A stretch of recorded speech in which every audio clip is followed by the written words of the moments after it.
Well, I worked in corporate communications and marketing and public relations for a really large international company for about 10 years, and traveled and rode and just loved that work. But then I had one of those life changers. I had an injury and I had to go back to school. And I thought, well, when I have to go back to school, I'm going to do something fun. And I found out that you can play with rocks for a living.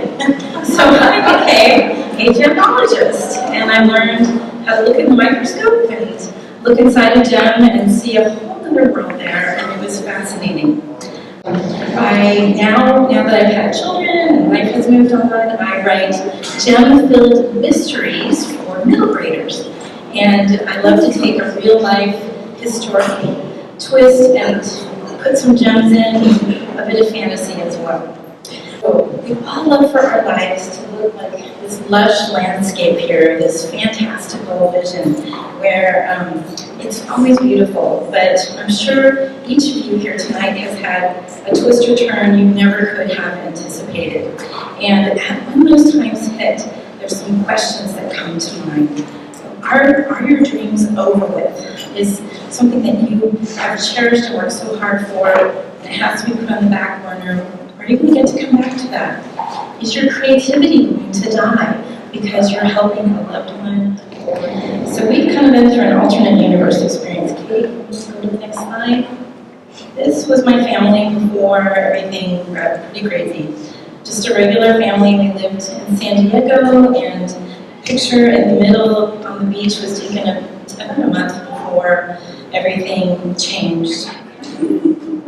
He's like, oh no, this one's really cool. He's a spy and he knows all about gems, and the mom's a gemologist, and you're going to have a great ride. Here we go. And so you can see that that's Wildfire there, and we woke up one morning in October 2007, and this is exactly what it looked like when we opened our front door. Our neighbors woke us up, and we knew there was a fire that was 25 miles away, which is pretty far away. But I don't know if you know about Santa Ana's. They create kind of a firestorm and this swirling, whirling winds in their own. It's quite hot, and the little ashes, these little flicks can get into your roofs and just spread uncontrollably. So it was a huge one, and it wasn't just one. Many large fires grouped together, and over 2 million people between above Los Angeles all the way down to Mexico were evacuated. And thank God they woke us up. My little one was in PJs, and my mom grabbed the kids. I very smartly grabbed bananas and jackets, thinking that we could get cold. Which again, I was pretty tired. And we grabbed a couple computers and wrote an album, and that was it. Please go to the next slide. And it was called the Witch Creek Fire. There's a name. And I just wanted to give you a sense for the complete.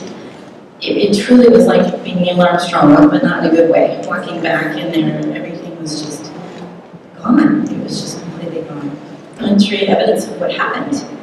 This is my house on fire, and the firefighters, I am so excited that they grabbed a few things, but they have our tax records. Quite as exciting, but they did get a couple of antique pieces that mean a lot to us still. A crush.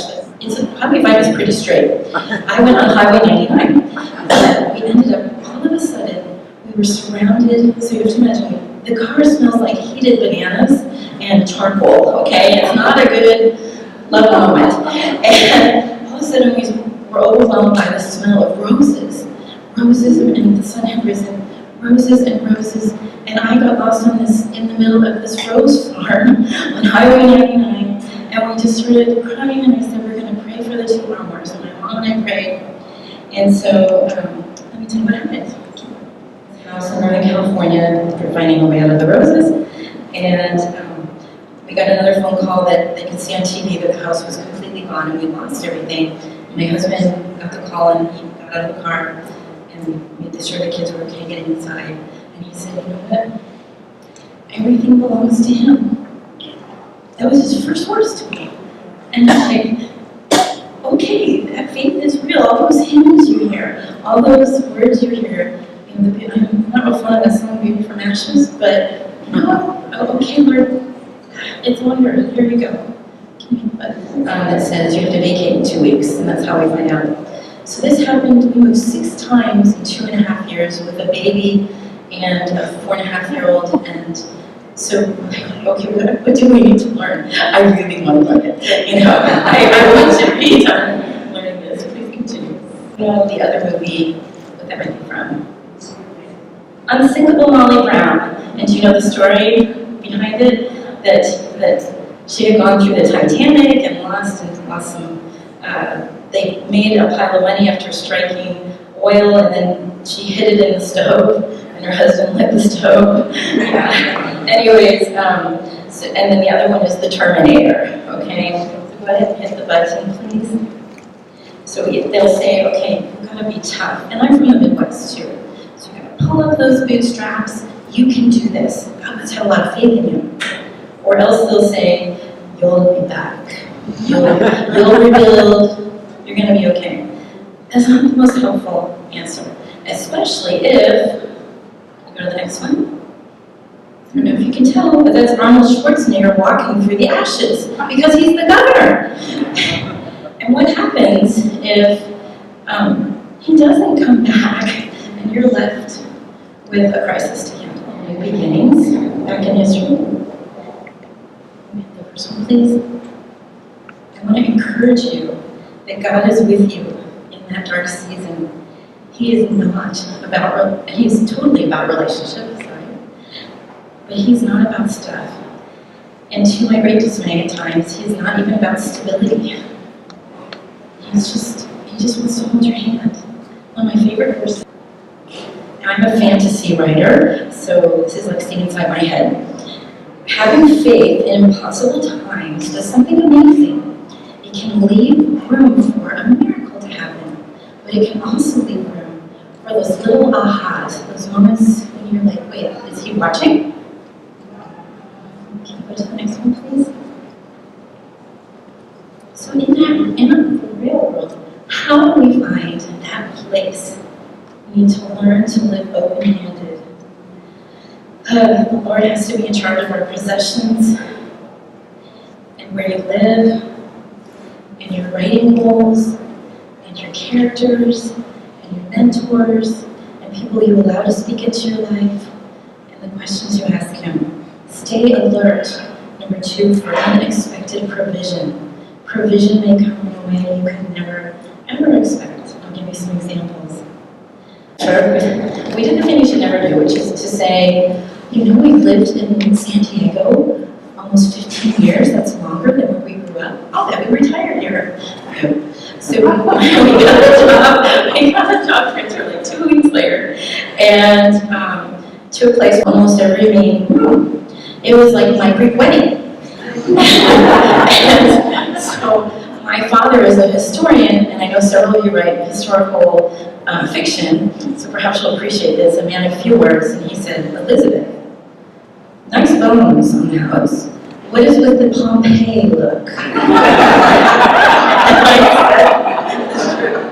But all those years of watching HGTV, where they put the line down the middle, and all of a sudden everything is wiped out and is white, right? I could do that because of my creative imagination.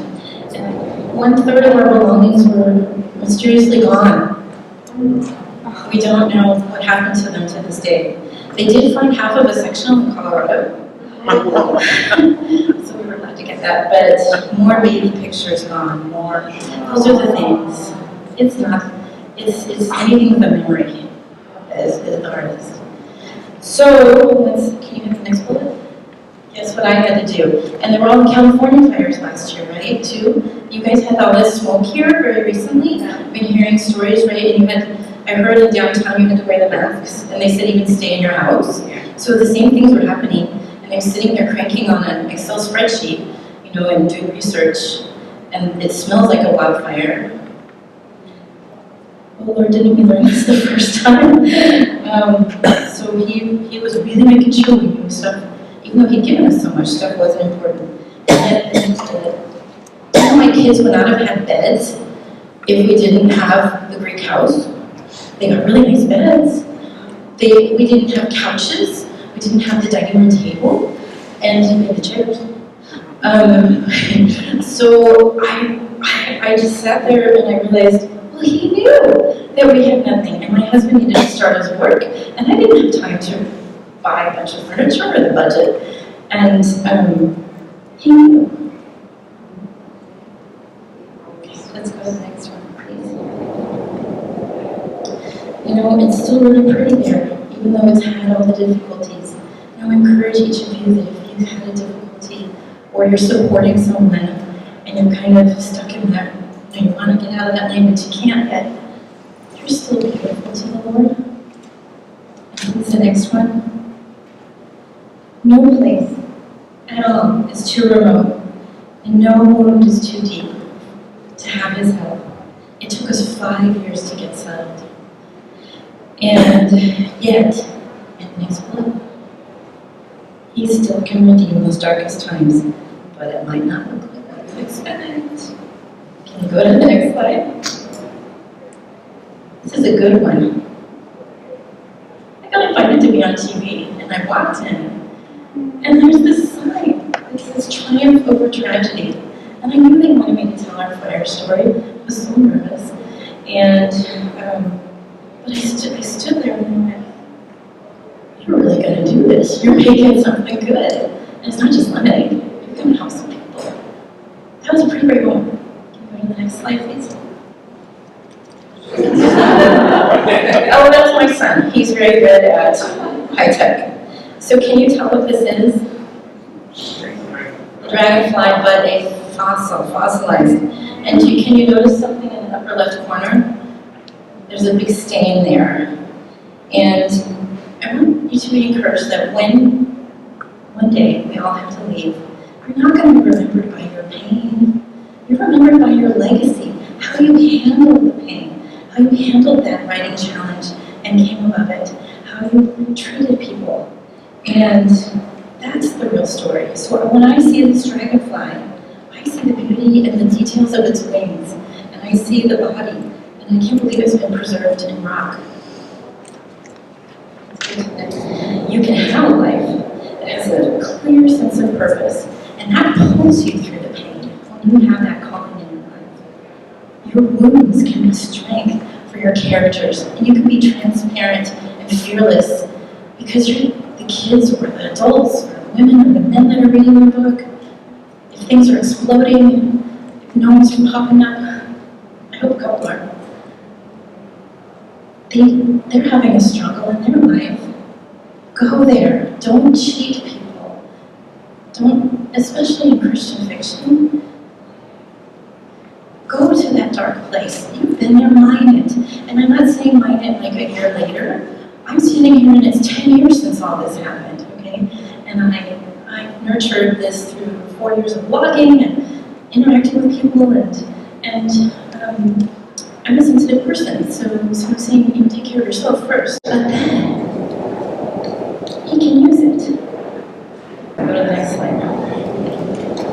All of a sudden, we were surrounded by thousands of dragonflies. They were everywhere. And we'd seen them lower around flowers and things, but there weren't any flowers. It was just a bunch of bush, fog.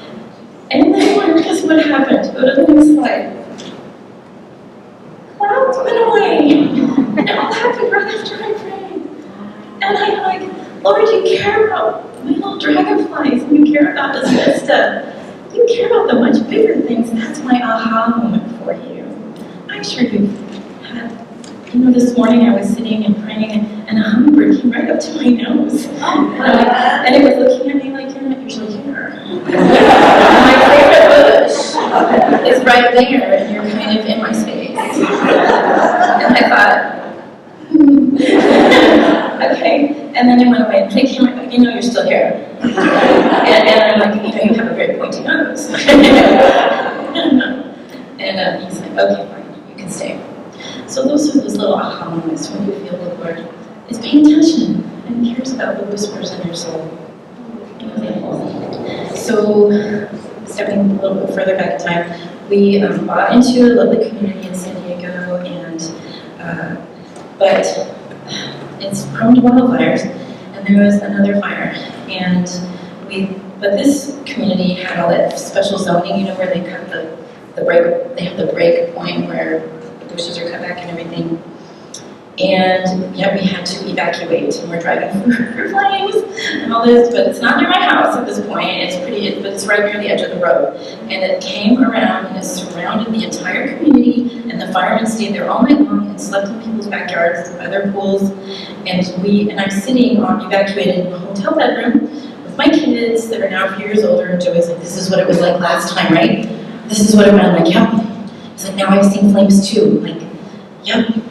Yeah, I get a call, and I'm working with an editor on my story. And now, my main character is a wildfire survivor who is hearing impaired. And she said, you know, Elizabeth, I know this is middle grade, and I know you don't want to be too hard on them, but I need to know how she became deaf. And I said, I'm pretty in touch with that right at this moment, because we're looking at the TV. And she said, I need you to write the fire scene that took her hearing when something exploded and she lost her hearing. She said, it doesn't have to be more than half a page, but I need to know. And I said, I will do it. So I wrote. C.S. Lewis, I got to study C.S. Lewis in college in England, do a study abroad program, and so of course he's imprinted on my heart. And this quote is so wonderful and so true. Pain insists on having our attention. God whispers to us in our pleasures. He speaks to our consciousness when things are important, but he shouts dramatically. And I must tell you, stay alert for that unexpected provision. It may look completely different than you would expect. And if you can, welcome it, because you may have surprises that are really worthwhile that come out of the experience. So every now and then I have a little bit of sparkle or someplace beautiful, or some interesting place for you to go explore with your family. Or maybe an author that you should follow because they have a great story. So thank you for letting me come tonight, and I welcome any questions. It's been a thrill.